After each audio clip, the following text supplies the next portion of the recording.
All right, everybody, brace yourselves. Make sure you're sitting down. Tonight's topic, the 1970s, our favorite ballads. Martin's here. We've got a panel gathered. Get ready. This will be great.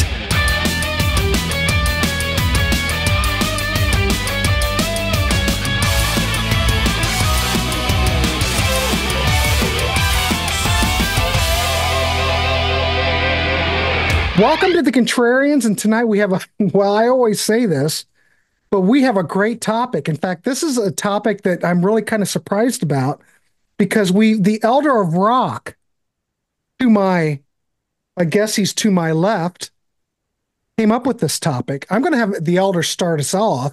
You know what, elder? You're going to start us off. We're going to go elder, Martin, Rich, John, myself, and I'm just going to we'll see what I do. I don't know. But elder, why did you come up with this topic? What? Because you're a big metalhead.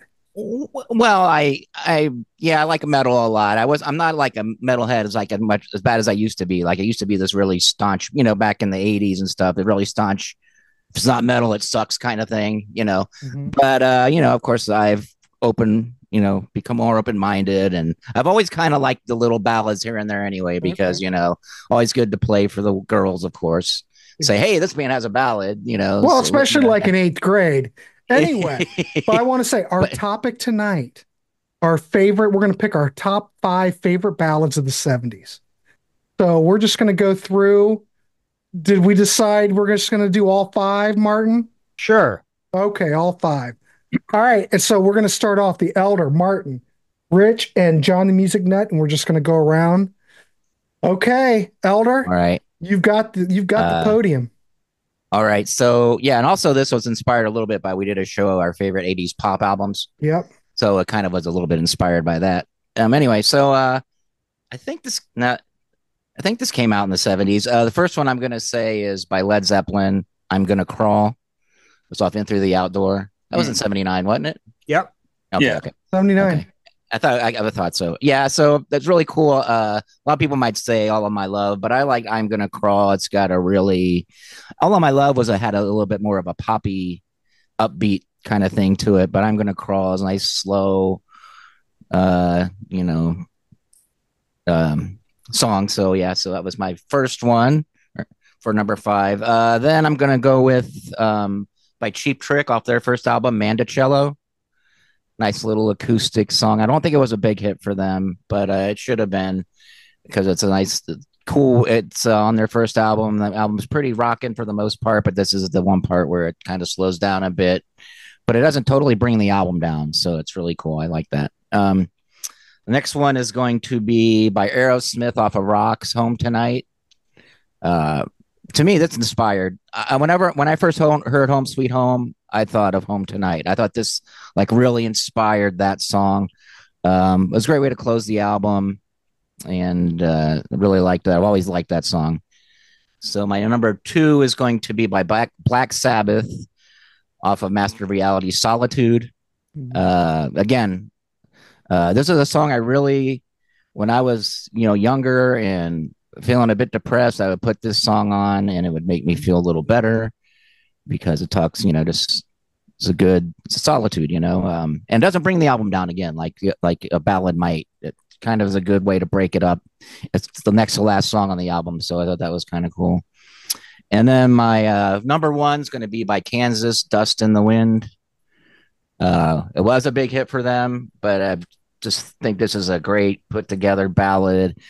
Kind of makes me think of people we may have lost. When I hear this song, I think I was maybe going through a loss of somebody in my family, a cousin or something, and I heard this song and it kind of helped me out a lot. So there you go. You're quick. All right, cool. Well, all right, this is going to be a quick show, ladies and gentlemen. So get ready.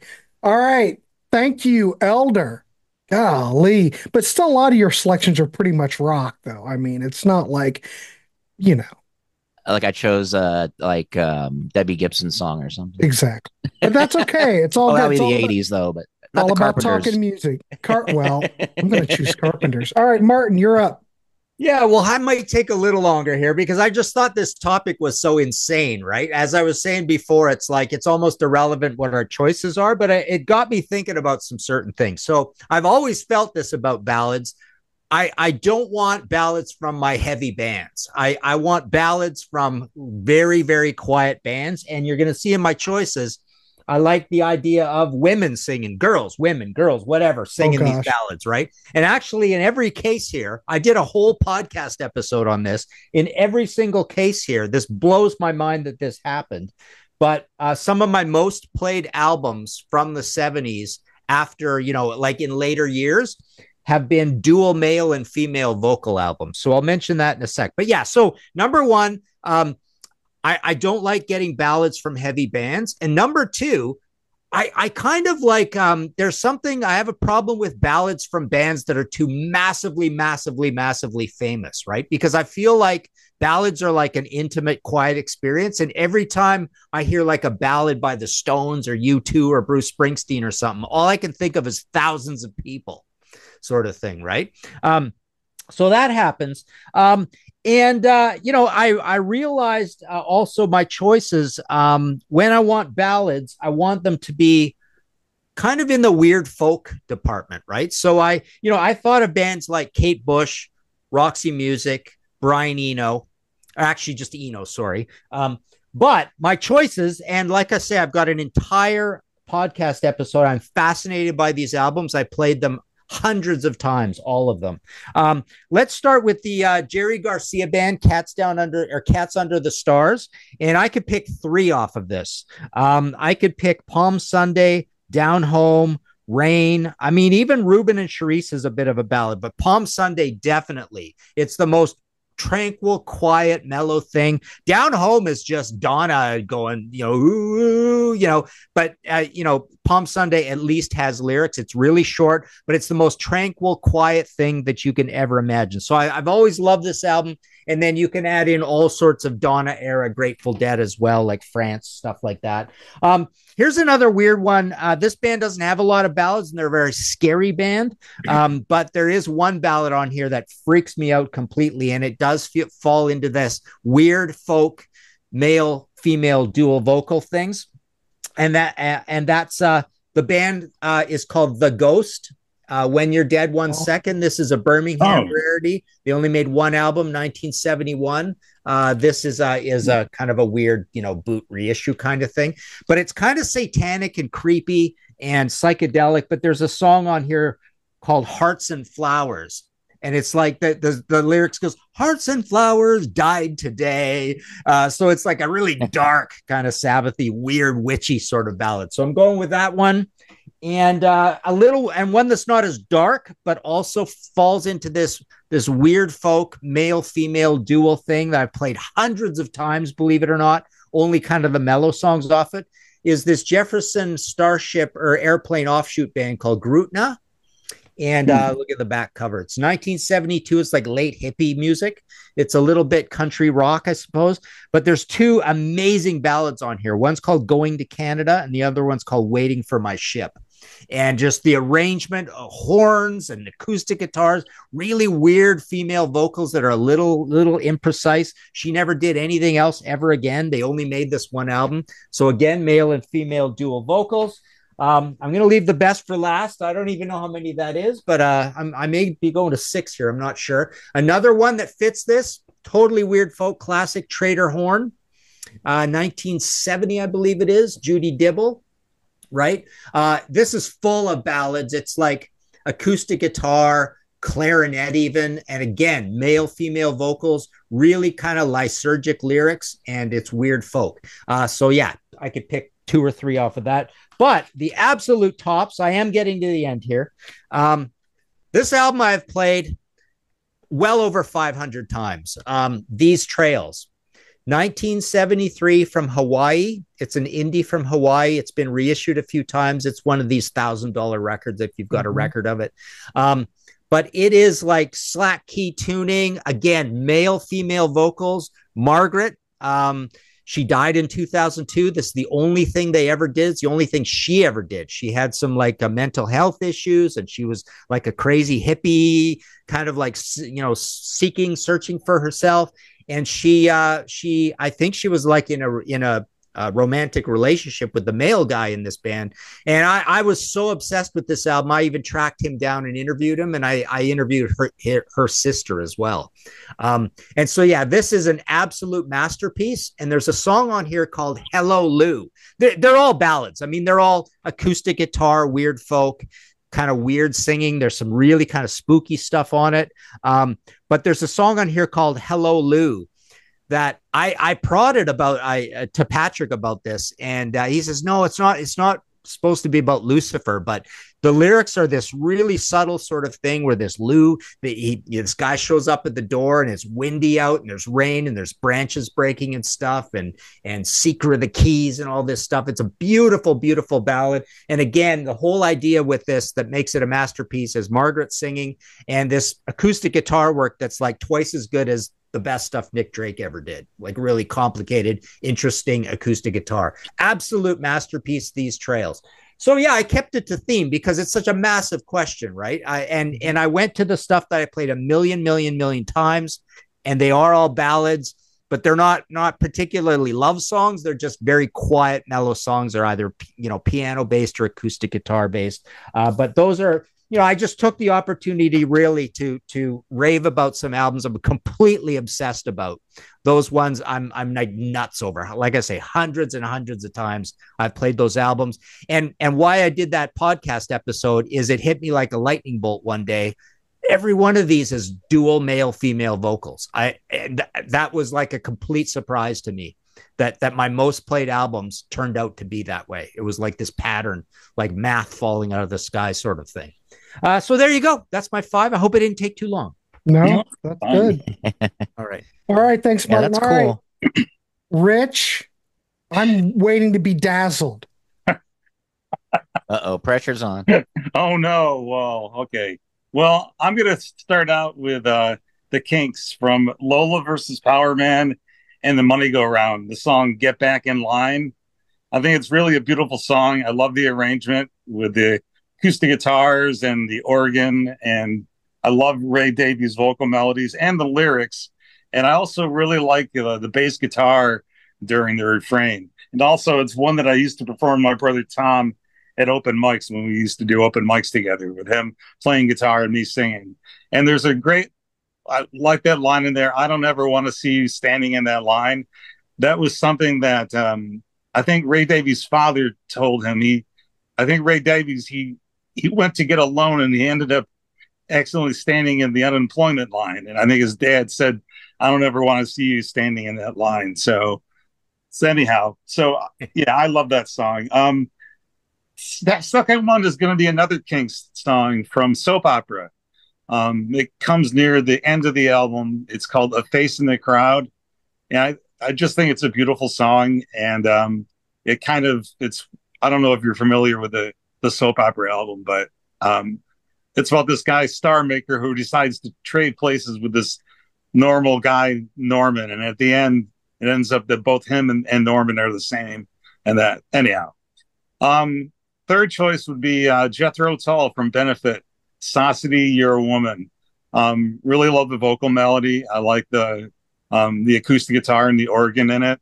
And Jethro Tull aren't really a band that's known for ballads, but I think that one is really, really good. Alice Cooper, I Never Cry. That was Nice. 76 when he started, he started doing ballads, starting with, Only Women Bleed. And I almost chose How You Gonna See Me Now, but I Never Cry, I think, is, to me, the better song. And my last choice is Judas Priest from Hell Bent for Leather, the song Before the Dawn. I've always loved that song. I love singing it. I've done it on karaoke a whole bunch of times. And I really like the guitar solo by KK Downing in it. I think it's really good. They've had that at karaoke? You got to be the only guy who's ever done that in the world. Well, no, there's an app that I get on my phone called Spool Sing, and you can Yeah, they have a whole bunch of Judas Priest songs, and Wow. yeah. So, and that's actually one of their more popular songs on karaoke. Hmm. It's the one that gets a lot of people, Interesting. Wow. Crazy. a lot of duets. But anyhow, yeah, and also "Here Come the Tears" almost made the list for me because I just think that's an incredible song. Even though it's not completely mellowed, it really gets really heavy for the second part of it. And I wanted to do a few honorable mentions. "Words to Words" by Max Webster from High Class and Borrowed Shoes, and "Onward" by Yes from Tormato. So those were ones that could have made my list as well. So Nice. there you go. Excellent, Rich. Holy crap. Really cool. Really cool. Well, that's why one reason I wanted to see what ballads everybody else would say, because I'm sure there's, especially Martin there had a bunch I'd never heard of before. Yeah. So and I've always wanted. I've heard Martin. I've heard you talk about that band, The Ghost, on other episodes of other shows, and I definitely got that out because that just sounds like a really cool album. I don't think it's available on streaming anywhere or anything. I've looked, but it might be on YouTube. Maybe, I don't know. Here, I'll All check, I hope check is John right now the- while you're talking. I could check that very quickly. I just hope that John the Music Nut and I line up a little bit more than, because you're going to pull my man card.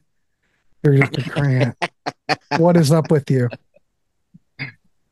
John? We have to look out for each other. I don't know what you're going Right. to pick, but I don't know. My man card was pulled in 1992. By the Okay. way, the whole album's on YouTube. No problem. Just put, Okay, cool. put in "The Ghost When You're Dead" 1970. Boom. Wow, that's awesome that that's on there. Imagine Yeah. that. Oh Is yeah, it- it's on there a bunch of times. I mean, it's a well-known rarity. Is it on iTunes? I don't know. I bet it's not. I'll look it up. I'll look it up.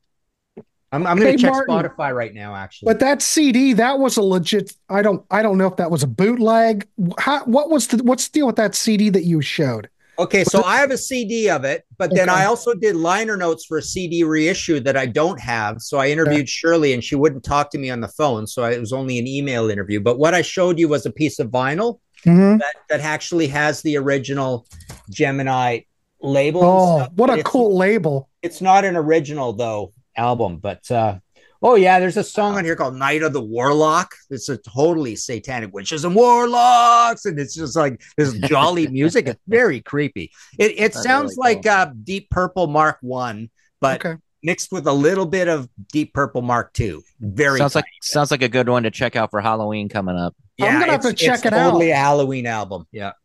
Well, the thing is, you brought this album up many times in the past. I need to really check it out. Yeah. All right. Well, all right. We'll move on. All right, John, you're up. What's your full 5? Okay, here come the hit singles. Okay. And a few bands have probably never been mentioned on the Contrarians, but have certainly been mentioned on Krantz Rock Warehouse. Okay. Well, then we're going to line up probably. We probably will. Okay, so this band was on fire in 1970. Sorry to interrupt. The entire Ghost album is even on Spotify. Oh, cool. Wow, it just seems so, obscure. All right. Well, that's awesome. All right. Anyway, go ahead, John.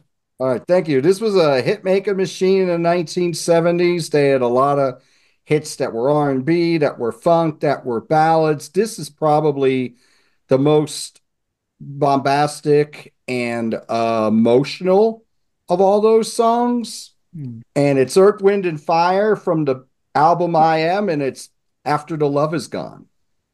Nice. Now, After the Love Is Gone was written by Bill Champlin, David Foster, and Jay Graydon. This is an excellent track. Maurice White does the main lead vocal on here.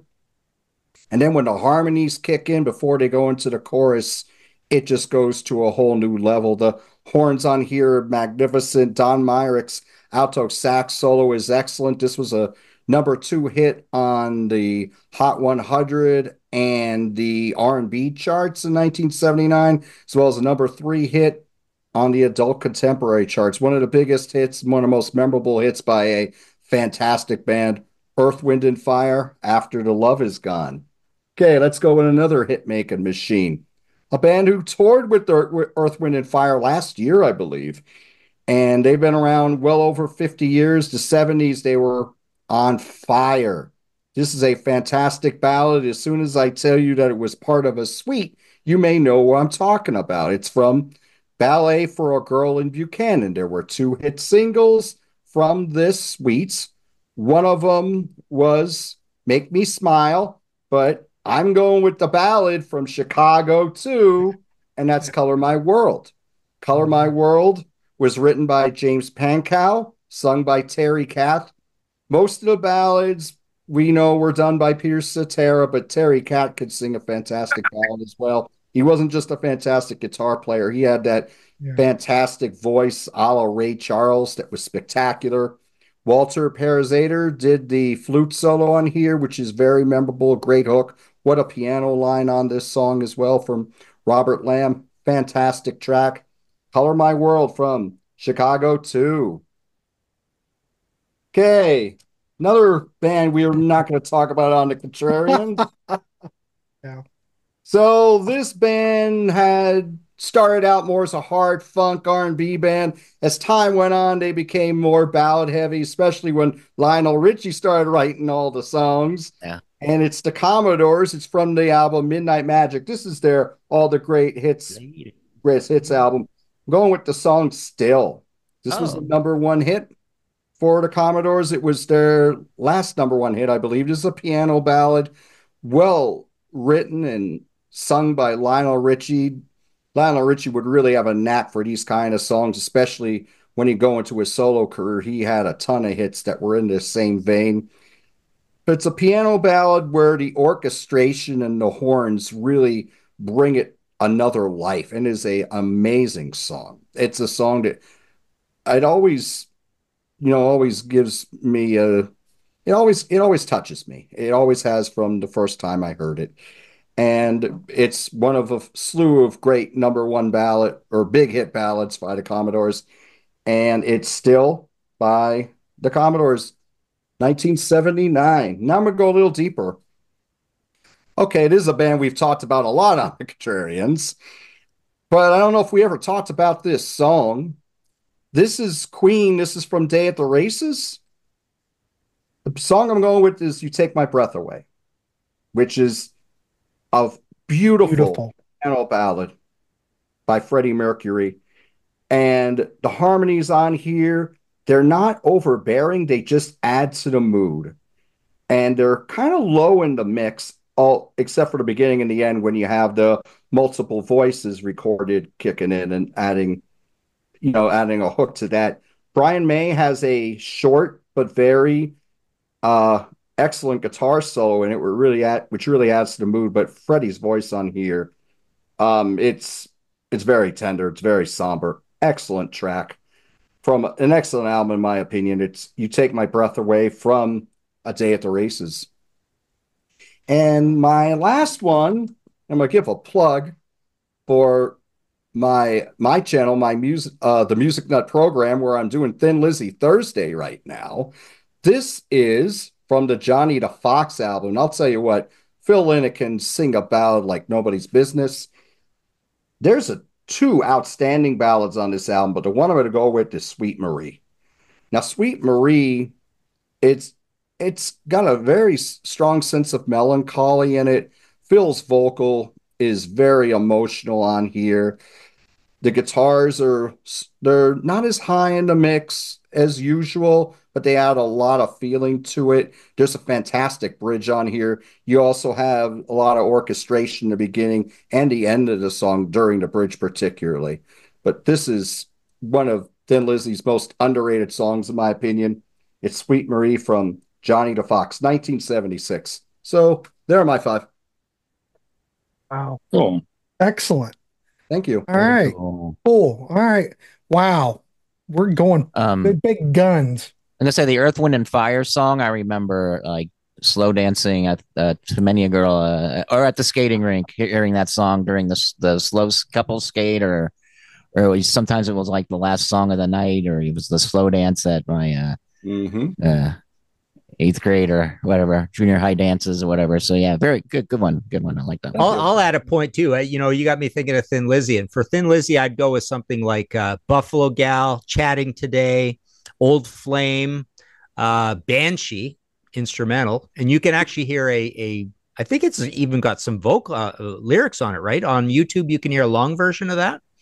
But Thin Lizzy's definitely got a few of them that are really Wild One. It's another really good one. Right? Excellent. Yeah, from Fighting. Another great one. All right.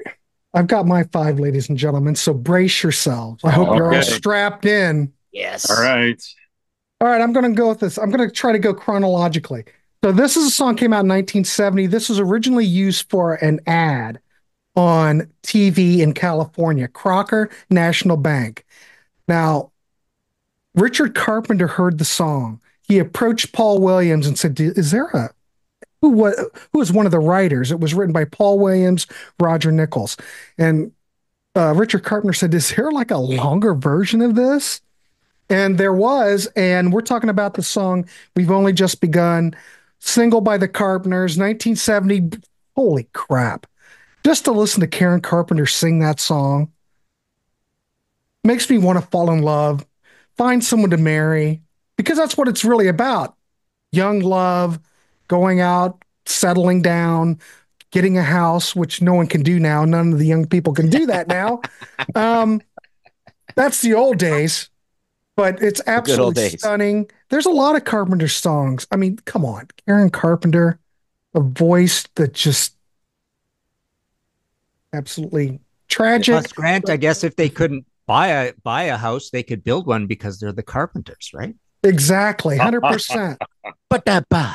All right, so I'm just going to go through chronologically. This is another song came out in 1970 off of his first solo album.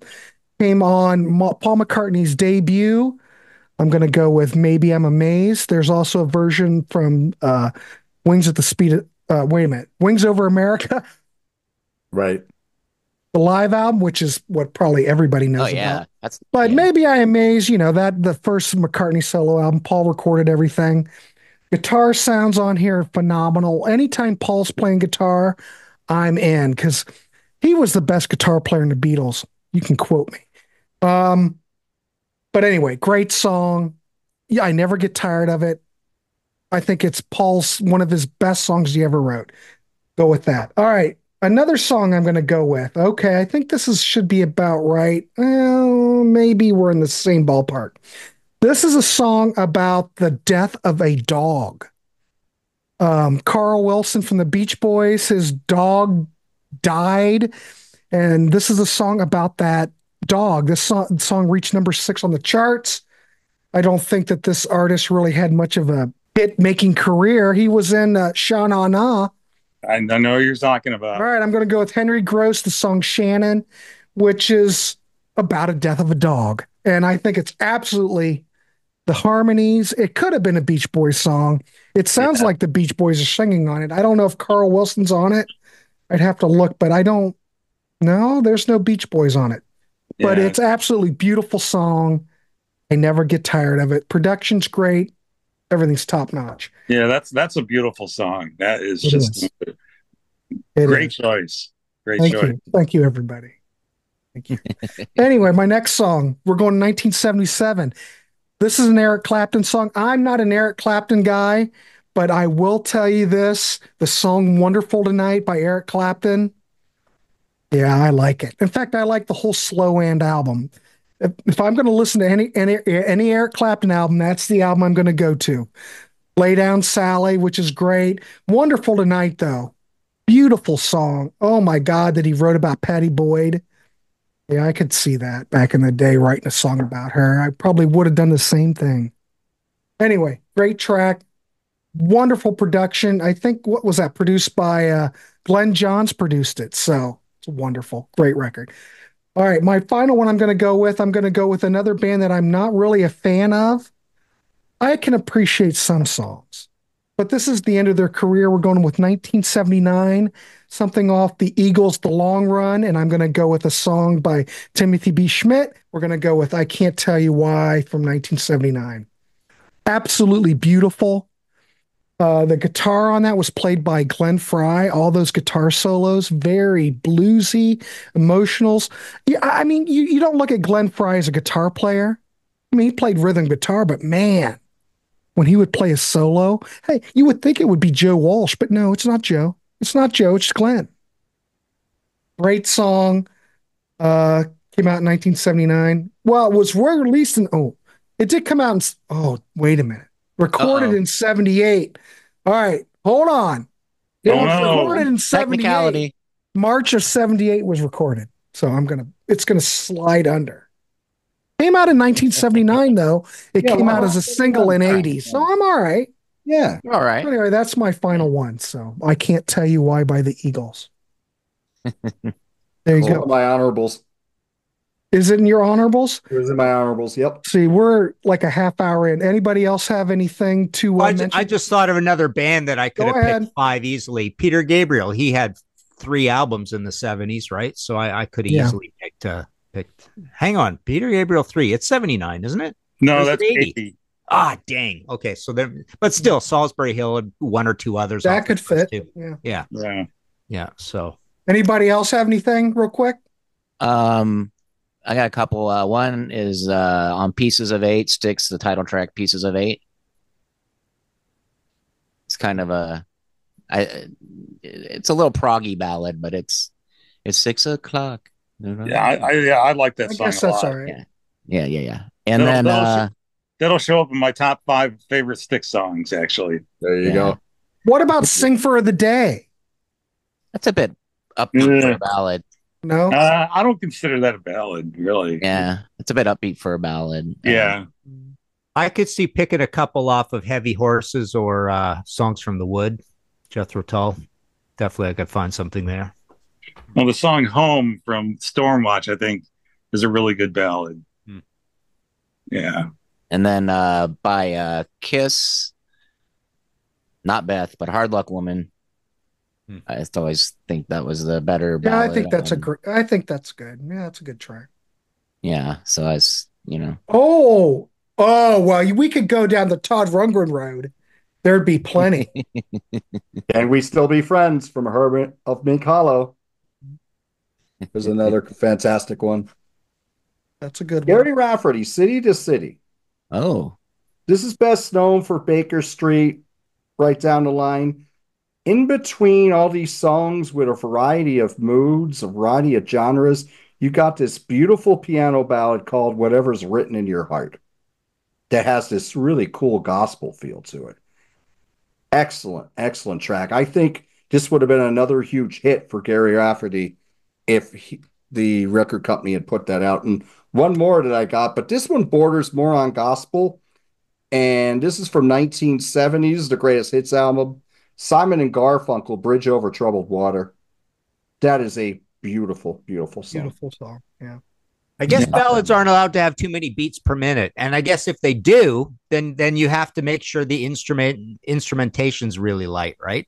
The faster a ballad is, you can't have any electric guitar in it or anything like that, right? It's like if it gets faster and faster, it's all got to be straight, pure, clean acoustic guitars or piano. If you can't slow dance to it, it's not a ballad. Yeah. If the speed is getting up there, you have to make it quiet in some way for it to qualify. I thought of one more honorable mention, and this is kind of a guilty pleasure for me, but Olivia Newton-John, Have You Never Been Mellow? Oh, nice. Yeah. I've always loved that song. I love the flute in it, and it's just what a gorgeous voice she had, Great song. Yeah, she had a ballad called I Love You too. I think that was really kind of cool. But John, the music night, you mentioned Todd Rundgren. What about It Wouldn't Have Made Any Difference from Something Anything? Absolutely. Beautiful. There's a bunch of great ones on there. Oh, well, Todd could write a ballad. He wouldn't even have to try. Exactly. Flew out of him. No doubt. All right. All right. I guess we're done. Anybody? All right. We're done. All right, everybody. That was a quick episode. I want to thank the panel, John the Music Nut, Rich, Martin, and of course, the Elder of Rock. And great conversation. We want to hear from you in the chat. What are your favorite 1970s ballads? Please check it out. We always read those comments. Please let us know what you think. If you'd like to be on these shows, we'd love to have you. We do have a Patreon if you'd like to support the channel that way. All the information's down below. We do have merch. No one's wearing any merch, but we do have merch down below. Please. The Moxie going. He's got a Moxie shirt, but we don't sell Moxie shirts. But that's okay. I know. I know. It's funny. All right. So please buy a shirt, for crying out loud. Get yourself a shirt. We also have a Ko-fi. Buy us a pint or a cup of coffee. We'd love for that to happen. Take donations, whatever. We're here. We're here talking music. Glad to have everybody here. Please leave a comment. Like I said, what's next on the Contrarians? Well, I do know what's coming next. Tomorrow night we will premiere. We did a Contrarians episode on the Nostradamus by Judas Priest, a Dark Horse episode. Yeah. But by the time this airs, it'll already be out. But please check it out and leave a comment. Yeah, I was on that show. So was I. Yeah. That's right. It was a good show. Yeah. It was a fun discussion. So I gave it the lowest rating out of anybody. So. Oh, that's right. Hey, I was surprised it really fared really well. Yeah, it did. Yeah. Well, I was surprised that I liked it as much as I did, because I'm really not, for the most part, not really into Halford reunion era Judas Priest albums, but that one really surprised me. And I actually just got Angel of Retribution this past week, and I started listening to that, and I realized that that's pretty good too. So, yeah. All right. So check it out if you haven't already. All right, leave a comment. We'll see you on the next one. Have a good rest of the week. Have a good weekend. We'll see you. All right. Thanks, guys. Yeah. See you later. See ya. Thanks. See you, Martin.